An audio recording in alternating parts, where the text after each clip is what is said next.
historiquement, Saint-Étienne, de fait, est dans le fer, F-A-I-R-E, dans le monde de l'industrie, Manu France, le cycle, les armes. Il y a une vraie culture de l'industrie.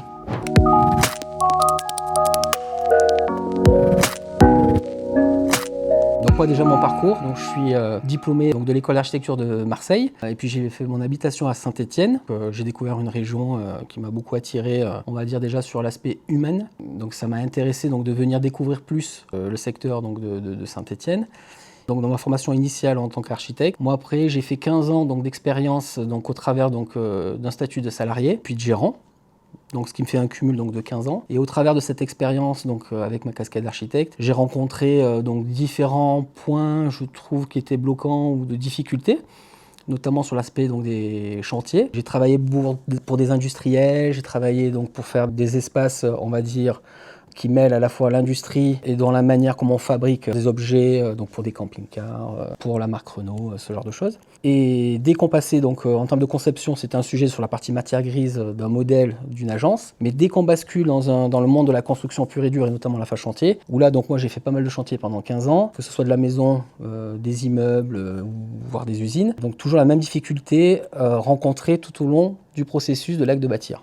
Et cette expérience-là m'a emmené donc lors d'un voyage tout simplement en fait de découverte où j'ai donc par le biais donc de mon associé aujourd'hui donc de William Alarcon qui lui donc travaillait pour la marque Porcelanosa et Porcelanosa développe un système constructif donc de salles de bain modulaires et c'est cette vision et cette rencontre-là qui m'a fait prendre conscience de me dire je vois qu'on est capable de faire une salle de bain, donc un module de salle de bain dans une usine et qui arrive livrée toute prête. La salle de bain, c'est un sujet très complexe dans le bâtiment, c'est-à-dire que ça demande beaucoup d'énergie et beaucoup de monde dans un très petit espace. Donc cette intelligence-là, je l'ai réinterrogée. Donc sur le parcours du retour de ce voyage-là pour découvrir une marque, c'est se dire mais punaise, on est capable de faire ça dans une salle de bain, pourquoi on ne serait pas capable de faire ça dans un bâti complet ? Et de là est parti donc tout un raisonnement de développement de ce qu'on va appeler la fabrique off-site, qui est de se dire il faut qu'on arrive à fabriquer ça dans des conditions d'usine, mais à plus grande échelle et pour des bâtis complets. La naissance de la fabrique off-site vient de cette rencontre-là, de cette expérience-là, qui a fait que quelques mois plus tard, donc moi je vends ma société d'archi, pour me consacrer après derrière au développement donc, de la fabrique off-site sur la partie constructeur et emmener une autre façon de voir, de concevoir et de fabriquer le projet architectural et la construction dans sa globalité. Et ça, donc, la finalité de ça, c'est que derrière, ça remet en cause la manière dont on construit. Donc il y a une exigence spécifique sur la manière dont on construit, mais j'ai aussi une exigence spécifique sur la partie, ce que j'appelle moi la matière grise, la manière dont on travaille. Comment travaillent les architectes, les ingénieurs, les designers, tous ces têtes pensantes. Il faut réinterroger aussi la manière de fabriquer du projet. Pour être cohérent à la fois sur l'exigence qu'on va avoir sur la partie chantier, sur les délais, sur la compression de temps et le produit fini industrialisé. Il y a une rigueur aussi à avoir sur la partie matière grise et donc ça fait repenser aussi les espaces de travail, ça fait repenser la manière dont on travaille. Et tout ça mis bout à bout fait naître la fabrique off-site. Alors la fabrique off-site est née donc en juillet 2025. On a démarré avec William, mon associé, donc tous les deux. On a une croissance assez importante en quelques mois. Aujourd'hui, donc on a 4 collaborateurs qui nous accompagnent. On a un mode de fonctionnement en interne qui est donc on a chacun notre rôle. Finalement, moi je vais être sur la partie plus technique, par mon expérience et par mon parcours en tant qu'architecte. Donc là, je suis appuyé donc, de Julie qui est architecte et de Mélodie qui est architecte d'intérieur. Et avec moi, donc, on développe donc, toute la partie ingénierie de la bascule entre un projet dessiné architecturalement qu'on récupère et qu'on vient adapter au processus de fabrication industrielle, appuyé avec l'usine partenaire. Et William va s'occuper lui plus de la partie administrative et communication. Donc là, il est accompagné par Sandra qui va gérer, elle, toute la partie administrative liée à la gestion d'entreprise. Et Mario qui est plus sur la partie communication liée à la structure en soutien avec William. Donc ça, c'est le format tel qu'il est produit donc un an après au niveau de la fabrique. La fabrique, il faut savoir qu'elle est en pleine évolution. On travaille là actuellement sur des sujets de scalabilité de notre société. Donc aujourd'hui, le point de départ, c'est Saint-Étienne. Toute l'histoire commence ici. Au travers de ça, on a des ramifications qui sont en train de se créer à l'échelle internationale, à la fois sur des pays européens et au Canada. Voilà, il faut savoir qu'une entité va être créée, en cours de création donc, sur Montréal pour septembre. et auprès de laquelle on va développer plutôt ce qui va être recherche et développement, parce qu'il y a des sujets où le Canada et la région du Québec et l'Amérique du Nord en général sont sur des raisonnements beaucoup plus avancés que ce qu'on peut trouver nous en Europe et en France. Et l'idée, c'est d'aller s'alimenter au travers de ce savoir-là pour faire évoluer nos raisonnements propres au sein de la fabrique. Alors aujourd'hui, sur la fabrique, on n'a pas encore sorti nos premiers chantiers. Les premiers chantiers vont sortir de terre, donc le premier va être sur fin d'année, où on est sur un projet d'un immeuble de 2 étages donc sur le secteur d'Annecy, pour créer donc 12 logements. Et là, ça va être une première, et c'est un moment qui est très important parce que c'est, à mon sens, c'est à partir du moment où on a construit qu'on existe, d'une certaine manière. Et c'est là où l'intérêt de construire, ça va permettre de démontrer notre savoir-faire et notre capacité à générer du projet et à le fabriquer.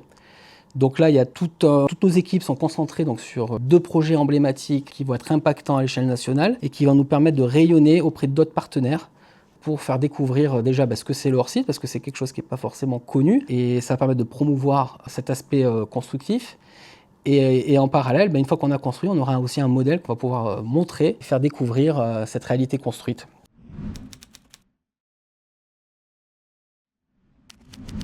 Alors, pour moi, c'est un aspect fondamental, c'est-à-dire que c'est la construction classique construite dans l'aléa et la construction hors site construite dans la maîtrise. La différence, les mots sont très importants là, parce que c'est ce qui exprime le mieux comment se confrontent les mondes. Alors moi, j'ai été beaucoup confronté dans ma carrière à la logique de la construction dans un milieu artisanal, avec ce savoir-faire, qui a le A avec ses lettres de noblesse. Il y a du très bon artisanal, mais il y a aussi du moins bon artisanal. Et là-dedans, on confronte le monde artisanal au monde industriel. Donc c'est 2 façons d'aborder la question qui est complètement différente. Et là, au travers de, quand je dis la construction hors site, c'est la construction maîtrisée, c'est-à-dire que là, on va aller chercher la rigueur industrielle avec ce savoir-faire de précision.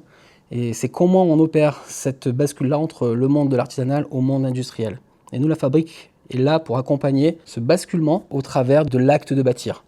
Et c'est important, c'est une nuance qui est assez importante, parce que c'est là où, alors moi j'appelle ça l'ancien monde, ce que je vivais avant, et aujourd'hui avec cette vision innovante qui vient bousculer les codes, mais c'est pas juste pour dire on va être innovant, c'est-à-dire que derrière, il faut que ça réponde aussi à une demande, à un besoin.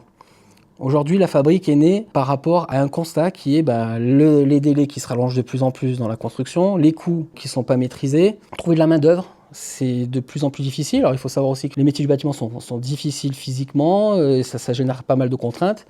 Et nous, le fait de ramener tout ça dans une usine, donc là, 80% à peu près de la construction va être faite en usine, ça permet déjà rien que pour la partie humaine, les conditions de travail vont être sensiblement améliorées. Il fait chaud, dedans c'est climatisé, il fait froid, c'est chauffé, les postes de travail sont fixes. Je vous donne un exemple simple, un carreleur, lorsqu'il doit approvisionner son chantier, si on fait un immeuble 5 étages, quand on est dans une construction traditionnelle, il faut monter le carrelage jusqu'au 5e, donc on use les bonhommes. Là, quand on est dans une usine, l'avantage, c'est que les postes de travail sont fixes, donc on n'a pas tous les outils à déplacer. Le carrelage, quand on va le poser, tous les étages sont alignés à plat, et ça améliore énormément les conditions déjà de travail des personnes qui œuvrent pour construire, à toutes les échelles. Ce qui nous fait gagner sensiblement aussi du temps. Et si vous voulez, ce constat, donc nous, de problématiques liées à ces délais, à ces coûts, et à finir un chantier, parce que moi j'avais une grande difficulté à finir un chantier. Ce que j'appelle finir, c'est avoir des finitions comme il se doit vis-à-vis de nos clients. C'était quand même des engagements qu'on a vis-à-vis de nos clients. Et la logique industrielle nous apporte un énorme avantage parce que du coup, on vient réutiliser des codes dans la construction donc automobile. Il y a plein d'inspirations d'autres choses qui se font dans d'autres milieux industriels, qu'on vient réadapter ça finalement dans l'industrie du bâtiment, qui est nouveau. Même s'il y a des contraintes autres, il y a un déplacement effectivement qu'on voit exceptionnel à gérer, mais finalement l'impact est mineur par rapport à ce qu'on est capable de proposer à nos clients.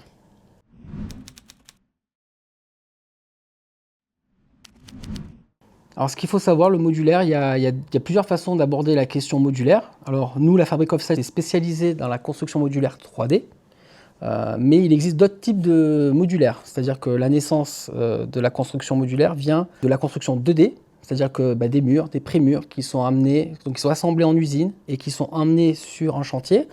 On a des exemples en béton, en bois, donc c'est des panneaux qu'on vient livrer, et après derrière on a la construction traditionnelle qui suit, ce qu'on appelle secondeur, qui vient emménager tout l'intérieur. Nous, la fabrique, on a fait le choix donc de la construction 3D, où là la spécificité c'est qu'on arrive avec des modules complètement prêts, qui sont assemblés, finis, donc c'est carrelé, c'est peint, on pourra avoir une télé au mur, et c'est livré comme ça. Et ça c'est ce qu'on appelle la construction 3D hors site.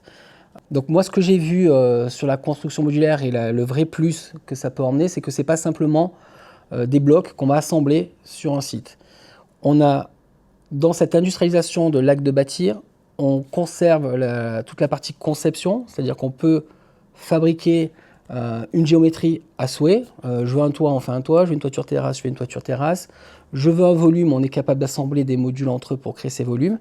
Et si vous voulez, moi, j'ai pas vu de limite, en tout cas sur l'aspect concept et en tout cas de création d'espace, de limite à ce qu'on est capable de faire nous en tant que vision de concepteur de ces lieux-là. Et ça, c'est quelque chose de très important. Et c'est pour ça que nous, dans la partie donc de la construction modulaire, on fait le choix de l'acier-béton, parce qu'il y a plusieurs choses qui existent. Donc je vous ai parlé des murs, mais aussi dans la matérialité, dans la structure proposée, il y a plusieurs choses qui existent. Il y a la construction bois, qui est un peu plus développée en France, au travers de la construction 2D de murs et de 3D sur des modules. On a la construction de conteneurs, qui fait partie de la construction hors site. Donc là, c'est comment on réemploie un conteneur en lieu, en espace de vie. Et donc nous, on a fait le choix de partir sur la construction acier-béton pour me permettre de travailler donc à la fois la verticalité, c'est quelque chose de très important parce que je suis limité sur les autres systèmes constructifs.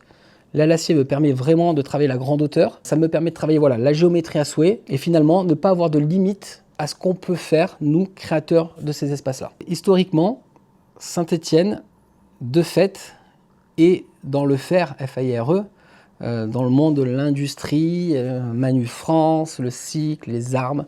Il y a une vraie culture de l'industrie.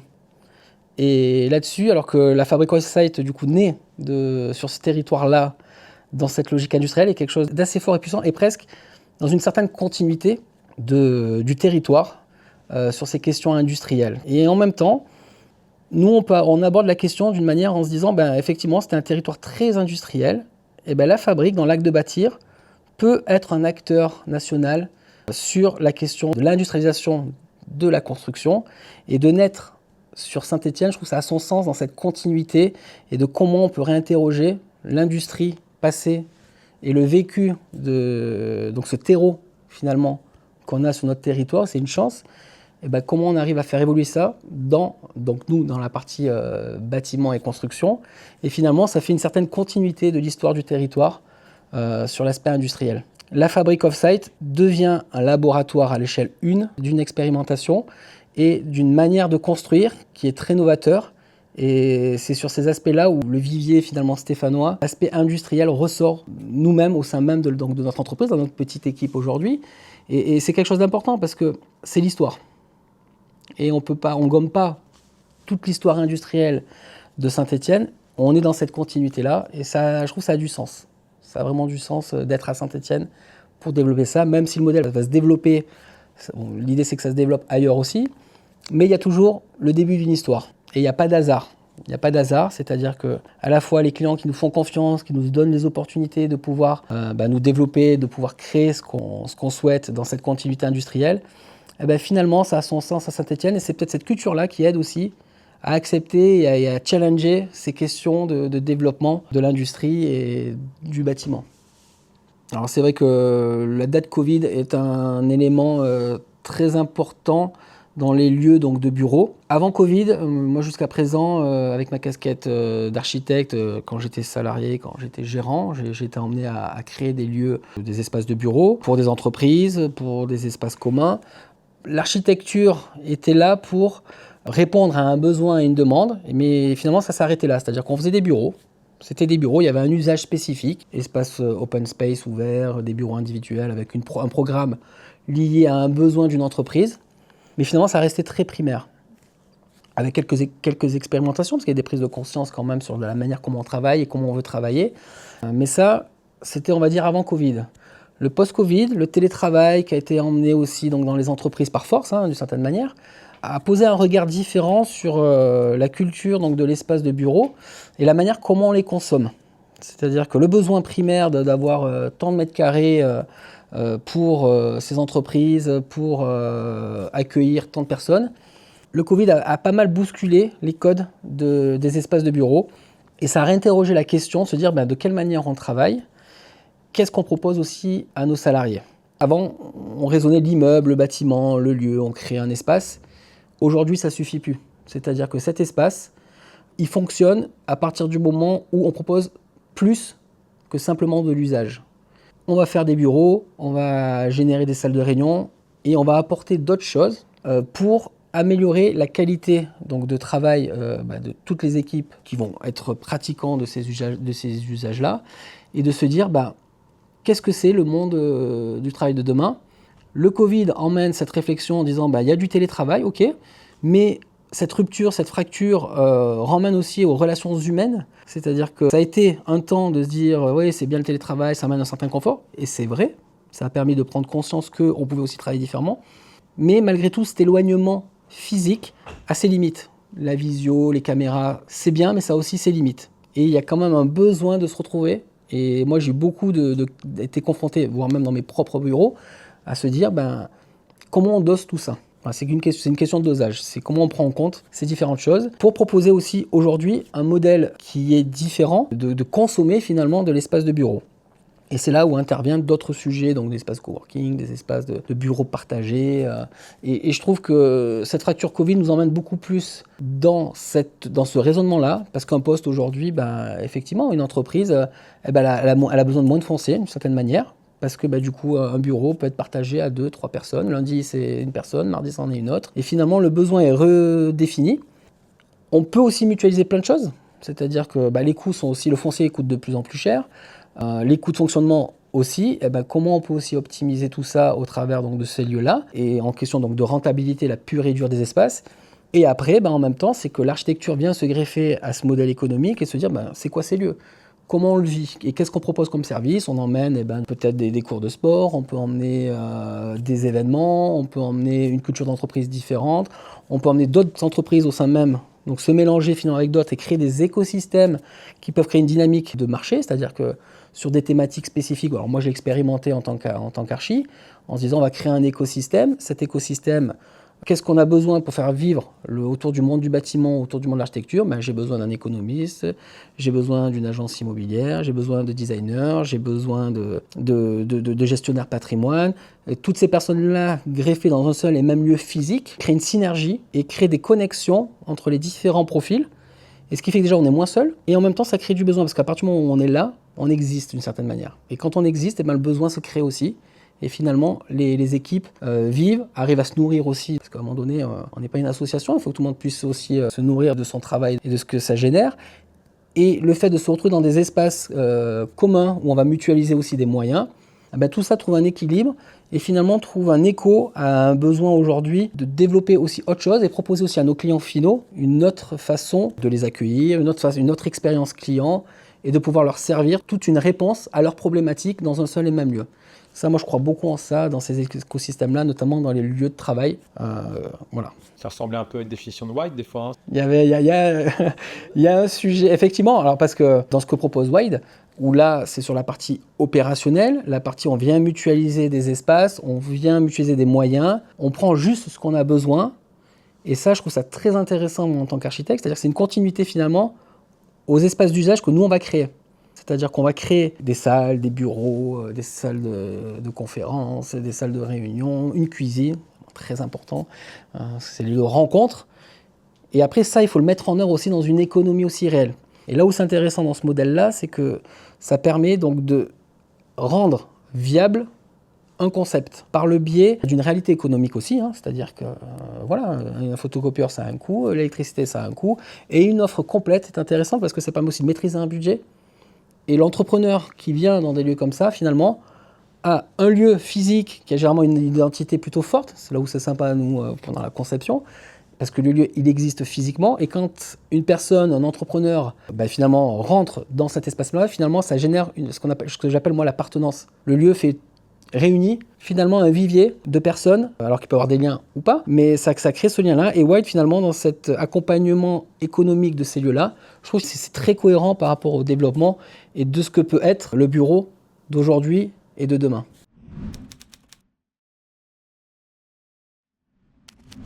Moi, ce qui m'interpelle là, c'est... Alors déjà, on est sur le tissu stéphanois. Déjà, c'est une démarche, moi, qui m'intéresse parce que c'est sur notre territoire.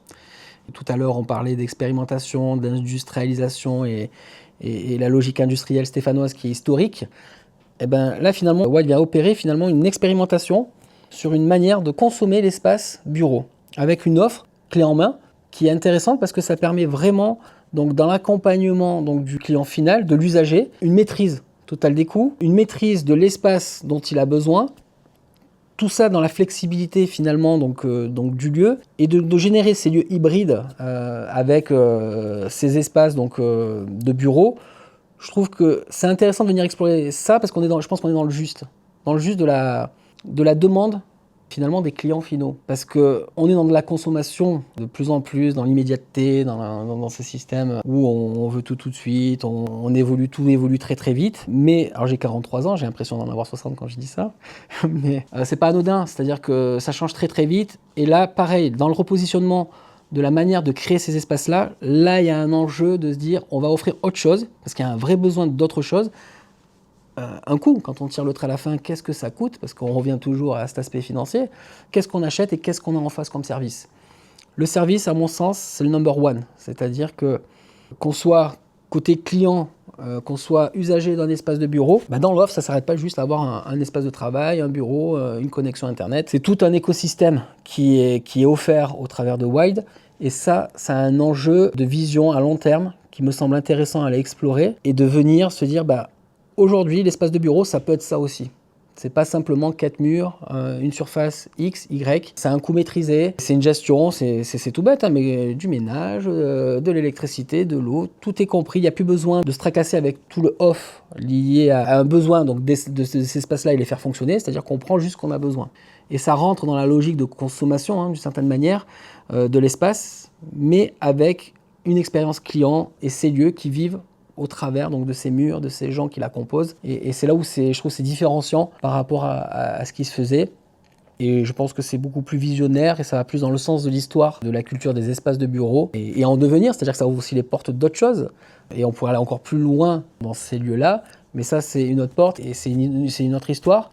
Mais en tout cas, ça re-questionne et ça nous questionne, nous, concepteurs, dans la manière c'est dessiné de ces espaces-là. Et quand on a une cohérence globale, entre la conception, la réalisation de ces bureaux, l'usager final, et finalement cette continuité-là, ça donne vraiment du sens à la typologie donc, de bureaux, de comment on conçoit et comment on utilise ces bureaux-là. Et c'est là où il y a une réponse qui est à mon sens juste et qui correspond aux besoins d'aujourd'hui. Si j'avais à imaginer ces lieux-là, c'est le sens de ce qu'on fait et pourquoi on œuvre. La Fabric Offsite, elle, va fabriquer des lieux, des éléments de lieux qui vont être assemblés dans une coque existante, si c'est de la rénovation, sur un terrain, si c'est du vide. Et cette collaboration avec Wild peut être intéressante parce que nous, on va imaginer l'industrialisation de l'espace par des éléments d'usage qu'on va assembler en usine, qu'on va faire venir, qui vont être modulables. Ça veut dire que ça peut être amené à être réinterrogé, ça peut être amené à être modifié, à se réadapter. L'avantage du modulaire, c'est que c'est démontable aussi, et ça peut suivre finalement une évolution du besoin. Et donc là, c'est intéressant de faire confronter à Wild, imaginons, on pense à un campus, le campus Wild avec la Fabric Offsite, c'est que Wild nourrirait la vision industrielle de la fabrique par leur approche justement de quelle manière et quel est le besoin final et l'utilisation de ces lieux-là avec toute la partie opérationnelle. Finalement, l'industrialisation de l'espace de bureau dans l'écosystème financier, dans l'écosystème donc, des usages, des besoins, et de définir ça finalement et de le construire avec une logique industrielle, finalement ça serait une suite logique de la manière comment on propose un produit final et répondre à un besoin. Et ça peut être très intéressant à aller explorer, entre ce monde de l'industrie, finalement la logique industrielle de comment et quels sont les besoins de ces espaces-là, et tout ça réuni dans un même lieu avec l'agilité, parce que ça c'est un modèle constructif. Nous on va proposer un modèle constructif qui soit agile physiquement, et ça transposé à Wild avec des logiques de performance, des logiques d'optimisation des espaces. Je trouve que là on peut arriver à quelque chose de visionnaire et en tout cas de réponse qui soit adaptée aux besoins des usagers de bureaux aujourd'hui. Moi, natif de Marseille, ayant beaucoup étudié l'unité d'habitation donc de Marseille, on a la même chose ici à Firminy. Il y a quelque chose de très intéressant qui a été exploré par Le Corbusier.